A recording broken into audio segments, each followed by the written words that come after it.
मेरी योग साधना छूट गई। तो जिनकी पीछे साधना छूट गई है, इस जन्म में उनकी साधना होती है। श्रीमताम गेहे, अच्छे घर में उनका जन्म होता है। अच्छे घर का अर्थ है वह भजन का बानक बन जाएगा। ऐसी परिस्थितियां बन जाएंगी कि आपका भजन होने लगेगा।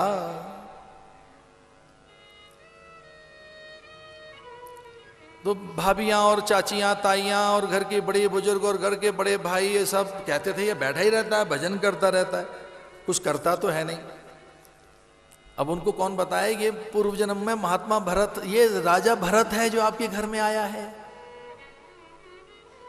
तो ऐसे बैठे रहते थे वो, हमेशा आसन लगाए।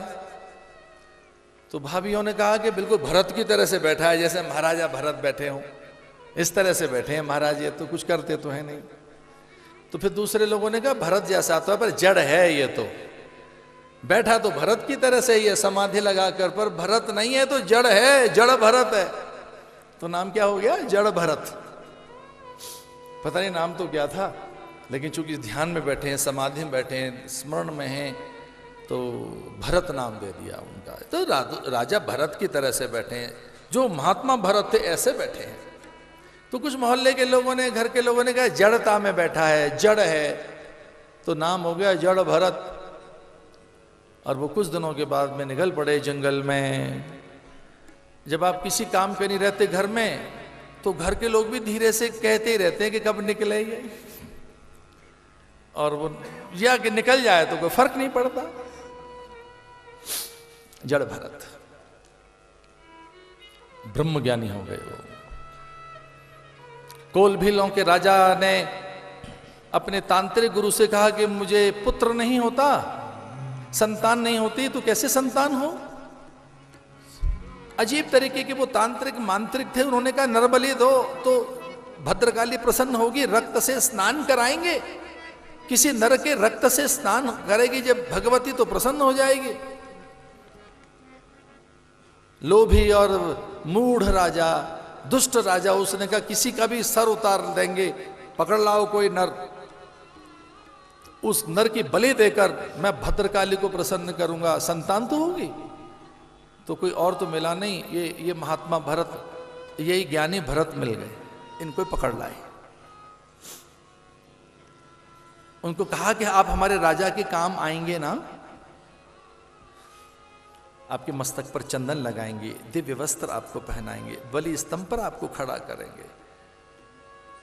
राजा अपने हाथ में खड़ग लेकर आपका सर धड़ अलग कर देगा, आप तैयार हैं?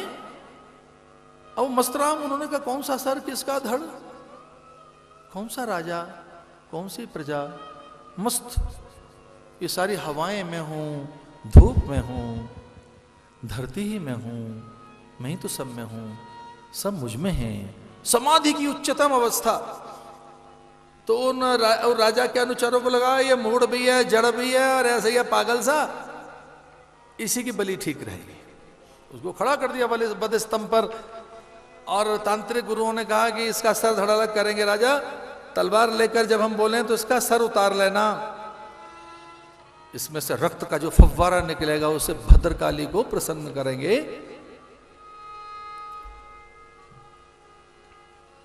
हाथ में खड़ग लेकर जैसे ही राजा दौड़ा, तो भद्रकाली ने देखा था कि पहली बार ही कोई ब्रह्मज्ञानी मेरे द्वार पर आया है, जो खुद ही काली माने बैठा है। जब कहा कि ये काली को आपको धड़ देंगे, सर देंगे आपका, तो उसने काली तो मैं ही हूं, मैं ही पराम्बा हूं, मैं ही सूर्य हूं, सब मुझसे ही है, सब मुझ में है। तो पराम्बा को पता लग गया ये ब्रह्मज्ञानी है तो मेरा ही स्वरूप है। ब्रह्मविद ब्रह्म है वो भवती, जो उसे जान गया वो वही तो हो जाता है। भद्रकाली बड़ी व्याकुल हुई और हाथ में से खड़ग लेकर राजा से, और राजा का ही सर उतार लिया उसने, और सबके मुंड उतार लिए उसने, और उनके मुंडों से नाच नाच कर खेलने लगी, उन्हीं के रक्त से स्नान करने लगी। कह रहे मूढ़, तुम ब्रह्मज्ञानी का सर उतारोगे? और उस साधु को यही नहीं पता लगा कब काली प्रकट हुई, काली प्रसन्न हो गई। कौन काली, कौन राजा, इतने मस्त समाधि में, ऐसे मस्त। वो 250-300 किलोमीटर तक दौड़ते हैं कछवा कछवी पानी में, और रेत में अपने अंडे छुपा देते हैं। कई दिनों के बाद वो लौट कर आते हैं तो उसी रेत में से अपने अंडों को में से कछवा कछवी को पहचान लेते हैं। कोयल अपने अंडे को कौवा के घोंसले में रख देती है, और कौवा अपना सा समझकर उसको पेट की गर्मी से सेह रहा होता है, लेकिन दूर कोयल बताती रहती है तू मेरा है, तू मेरा है। और जब अंडा पक जाता है, कोयल का बच्चा फुर्र से उड़कर कौवा को छोड़कर और अपनी मां के पास आ जाता है। तो वैसे ही कई बार जो परमहंस गुरु हैं वो अपने साधक को ऐसे ही ढूंढ लेते हैं। कहां से ढूंढ लेंगे? अच्छा, हंस की एक प्रकृति है, हंस कीचड़ में से मोती निकाल लेता है। माटी में से मोती ढूंढने की कला हंस को आती है, पंख में से मोती, कीचड़ में से मोती ढूंढ लेगा। हाँ, एक बार चोंच उसकी कीचड़ में तो फंसती है, पर मोती निकाल लेने के बाद अपनी चोंच धो लेता है।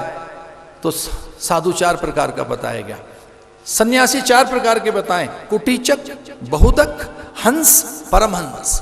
एक हंस प्रकृति के साधु होते हैं कि कीचड़ में से अपने साधक को निकाल लेंगे मोती की तरह से। और उससे भी बड़ा एक और साधु बताया जिसका नाम है परमहंस। और परमहंस जानते हो क्या है? जहां है उसका साधक वहीं उसे संदेश भेज देता है, वहीं उसका कल्याण कर देता है।